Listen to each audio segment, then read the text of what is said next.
জানাজার নামাজ ফরজে কেফায়া, জানাজার নামাজে দুটি কাজ ফরজ, চারবার আল্লাহু আকবার বলা, দাঁড়ায়া জানাজার নামাজ পড়া।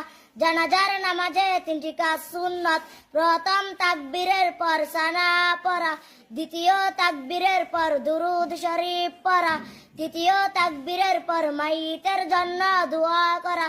জানাজার নামাজ আদায় করিবার নিয়ম, মাইয়িতকে সামনে রাখিয়া ইমাম তাহার সিনা বরাবর দাঁড়াইবে এবং সকলে নিয়ত করিবে, আমি আল্লাহু পাকের জন্য জানাজার ফরজে কিফায়ার নামাজ আদায় করিতেছি এবং এই মাইয়িতের জন্য দোয়া করিতেছি।